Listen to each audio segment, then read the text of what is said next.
the station covering all of the DMV. This is DC News Now.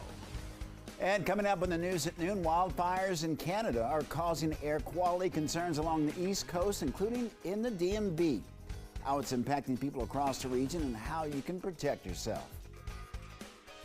And later, the district is seeing an increase in homicides and violent crime. The calls coming from officials for more aggressive action to help reverse the trend. Well, and folks, like Mark just said, that air quality, it is bad out there today as this wildfire haze and smoke lingers. Just how long is it going to be affecting us here in the DMV? We're going to have a check of your forecast here very shortly. Thank you, Damon, and good afternoon, and thank you for joining us for the news at noon. I'm Mark Hall. Happening now, smoke from Canada wildfires is causing air quality alerts along the East Coast, and you can see the haze smoke in the background of Times Square in Manhattan. Researchers say that breathing in wildfire smoke is equivalent to smoking 3 to 11 cigarettes a day, depending on how thick the smoke is.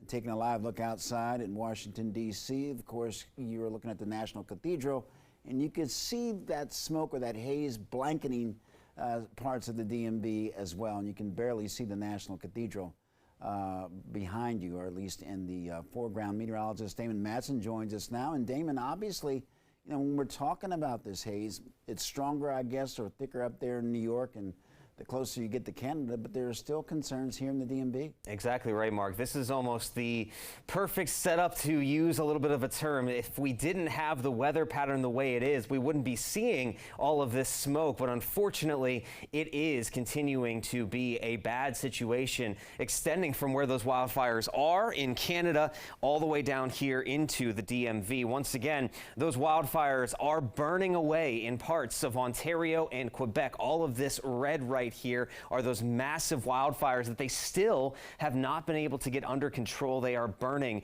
very, very intensely. And like I just mentioned, we're getting a northerly wind under a very stagnant, dry weather pattern. It's all the dry weather we've been experiencing up and down the East Coast and into Canada that started these fires in the first place. And now we're continuing to see all of that smoke from that funneled right into the DMV. And this is a code red air quality alert, folks. This is the first time we've had a code red air quality alert in the DMV since 2018, and the first time since 2011 that it's because of particulate matter, which is that smoke, dust, haze from all of these wildfires. And there you go. The red and pink here, the purple even, that is very unhealthy air quality stretching through upstate New York, where it's at its worst, through Pennsylvania, and then down here into parts of the DMV. Now, there is a little bit of improvement as you go west into the mountains, but all in all here, the air quality is extremely poor as you get into DC, I-95, and basically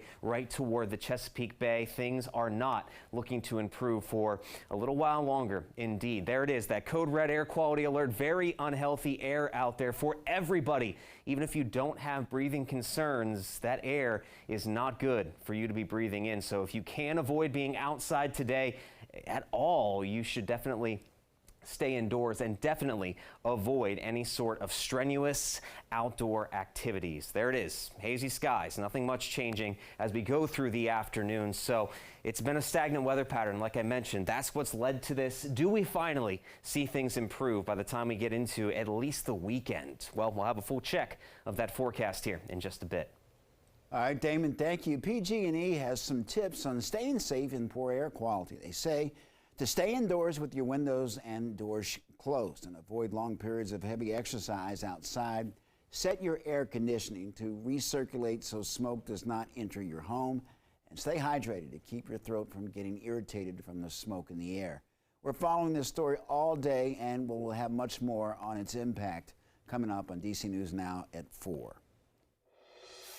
Well, developing now, 2 suspects are in custody after a mass shooting at a Richmond High School graduation. Police say that 2 people died and 5 more were injured. They say an 18-year-old who had just graduated and a 36-year-old man were the ones killed. And one of the 5 who were injured has life-threatening injuries. Police believe that the suspect knew at least one of the victims, and one of the 2 people in custody, and one is a 19-year-old who police say will be charged with second-degree murder. Here's how one witness described the scene. Continuously fired and continuously fired, and everyone started running for their lives and began trampling each other, basically just throwing all their belongings, crying, screaming for the people that they came there with and the people that they came to see graduate. And other witnesses say that this was an awful day for something like this to happen. I look at this scenario when we're supposed to be happy about people graduating. We're supposed to be supporting one another, hugging one another, loving one another, and then a shooting happened. Come on now. Yeah, police say that at least 12 other people were injured or treated for anxiety due to the chaos. Well, according to Gun Violence Archive, the Richmond shooting is the 279th mass shooting in the country this year. So far, we were only 158 days into the year. Well, in the district, there have been over 100 homicides so far this year. The city hit that milestone yesterday. It happened in Ward 8 at a gas station on South Capitol Street. D.C. police said that a man was shot to death just before 7. Less than 3 hours later, there was another deadly shooting, this time in Ward 8. Police say that 2 people were shot there. A woman died at the scene, and a man was taken to the hospital. Also earlier this morning, one man was shot and killed at an apartment complex in Southeast. D.C.'s mayor recently called for the city council to pass a crime bill that she says will close gaps in the city. I'm telling you what we need, and we can't do it with one or two hands tied behind our back. We've identified gaps, we've sat down with all of our partners, and we need some action. There's been a 15% increase in homicides from this time last year. At this point last year, police data says that there had only been 85 homicides. As a whole, violent crime is up 17% in every category. Sex abuse is up 34%, assaults with a dangerous weapon up 2%, and robbery up 25%. Happening now, the Vatican says the Pope went to the hospital today for surgery to remove an intestinal blockage. The 86-year-old will undergo general anesthesia. He's expected to stay in a Rome hospital for several days. Well, taking a look at some health news, morning anchor Tanaya Wright has the story on West Virginia's push to tackle illegal opioids and a huge lawsuit revolving around the COVID-19 vaccine. West Virginia is among the states to push reclassifying fentanyl as a Schedule I drug. The group of 23 states wants the narcotic to be upgraded from Schedule II, which is a less dangerous classification. Now, the HALT Fentanyl Act would make all variations of fentanyl a Schedule I narcotic. That would toughen the penalties for trafficking and possession. One lawmaker says the move comes as fentanyl use is impacting an entire generation.